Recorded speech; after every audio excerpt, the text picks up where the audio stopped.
আমরা পার্বত্য চট্টগ্রামে বসবাস করি, এখানেও বহু বৈষম্য আছে। জেলা পরিষদের বৈষম্য দূর করতে হবে, আঞ্চলিক পরিষদের বৈষম্য দূর করতে হবে। আলহামদুলিল্লাহ, এখন আপনাদের সামনে গুরুত্বপূর্ণ বক্তব্য নিয়ে আসবেন বাংলাদেশ ইসলামী ছাত্র শিবিরের সাবেক কলেজ কার্যক্রম সম্পাদক, সাবেক ছাত্রনেতা জনাব তৌহিদ আজাদ ভাই। তৌহিদ আজাদ ভাইকে বক্তব্য নিয়ে আসার জন্য বিনীতভাবে অনুরোধ জানাচ্ছি। বিসমিল্লাহির রহমানির রহিম। আলহামদুলিল্লাহি রাব্বিল আলামিন ওয়াসসালাতু ওয়াসসালামু আলা রাসূলিহিল আমবিয়া ওয়াল মুরসালিন ওয়া আলা আলিহি ওয়া সাহবিহি আজমাইন। শহীদি কাফেলা, মানবতার মুক্তির আন্দোলন, আমার দেশের লাল সবুজের মানচিত্র, এদেশের অখণ্ডতা, স্বাধীনতা, সার্বভৌমত্ব রক্ষার অতন্দ্র প্রহরী বাংলাদেশ জামাত ইসলামী নাইক্ষ্যংছড়ি উপজেলা কর্তৃক আয়োজিত আজকের এই কর্মী সম্মেলনের মহতারাম সভাপতি, উপস্থিত অন্যান্য অতিথিবৃন্দ, বিশেষ করে আমাদের মাঝে উপস্থিত হয়েছেন আজকের প্রোগ্রামের অন্যতম বিশেষ অতিথি, এই এলাকার সূর্য সন্তান শ্রদ্ধাভাজন ডাক্তার শাহ আলম ভাই।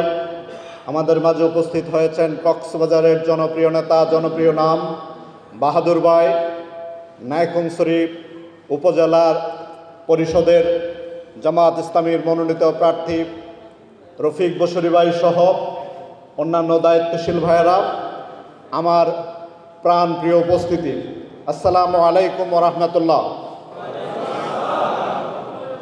আল্লাহর দরবারে শুকরিয়া আদায় করছি, আল্লাহ আমাদেরকে এই ধরনের একটা সুন্দর পরিবেশে সুন্দরভাবে আবার মিলিত হওয়ার তৌফিক দিয়েছেন, আলহামদুলিল্লাহ। মানবতার মহান শিক্ষক মুহাম্মদুর রাসূলুল্লাহ সাল্লাল্লাহু আলাইহি ওয়াসাল্লামের দরবারে দরুদ সালাম পেশ করছি। সম্মানিত উপস্থিতি, জামাত ইসলামী আল্লাহর জমিনে আল্লাহর দ্বীন কায়েম করতে চায়।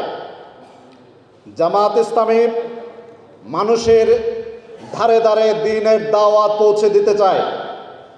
মুহাম্মদুর রাসূলুল্লাহ সাল্লাল্লাহু আলাইহি ওয়াসাল্লামের আদর্শ পৃথিবীর আনাচে কানাচে ছড়িয়ে দিতে চায়।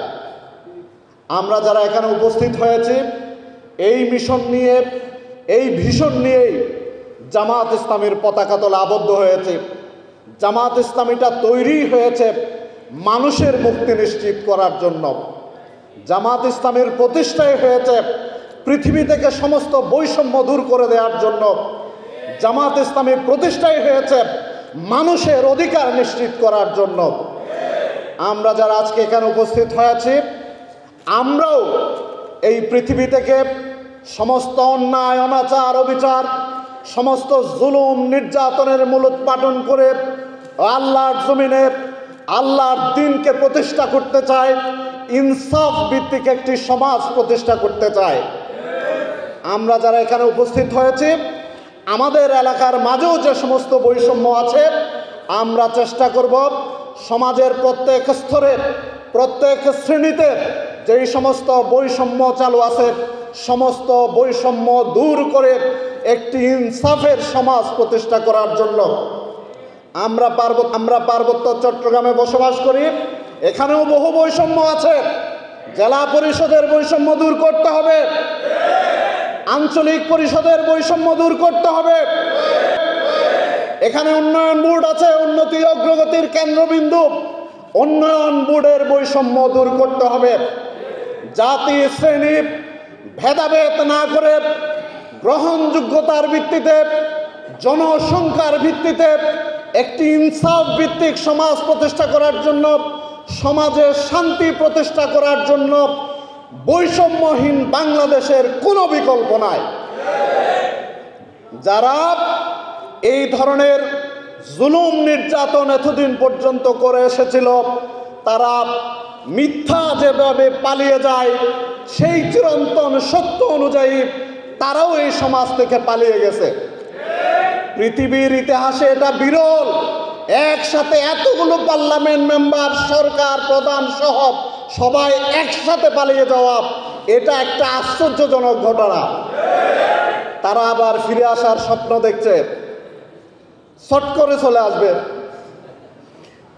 ছট করে আসেন আর যেমনি আসেন, এদেশের ছাত্র সমাজ, এদেশের ইসলাম প্রিয় তৌহিদি জনতা জেগে আছে। এদেশের দেশপ্রেমিক নেতৃবৃন্দকে ফাঁসি দেওয়ার জন্য যেই ট্রাইব্যুনাল তৈরি করেছিলাম, সেই ট্রাইব্যুনাল তোমাকে আহ্বান করছে। সুতরাং এদেশের জমিনে সমস্ত জালেমের বিচার একদিন হবেই হবে ইনশাআল্লাহ। সেই দিন না দেখা পর্যন্ত, আল্লাহর জমিনে আল্লাহর দিন পূর্ণভাবে প্রতিষ্ঠা না হওয়া পর্যন্ত আমাদের সংগ্রাম চলবেই চলবে। আল্লাহ আমাদেরকে শেষ পর্যন্ত ইসলামের সাথে, ইসলামী আন্দোলনের সাথে, এই দেশের সাথে, দেশের স্বাধীনতার সার্বভৌমত্বের প্রয়োজনে, ইসলামের প্রয়োজনে, ইসলামের তাহজিব তামুদ্দুন রক্ষার প্রয়োজনে জীবন বাজি রেখে শেষ পর্যন্ত টিকে থাকার তৌফিক দান করুক। সবাইকে ধন্যবাদ জানিয়ে আমার বক্তব্য শেষ করছি। আসসালামু আলাইকুম ওয়া রাহমাতুল্লাহ।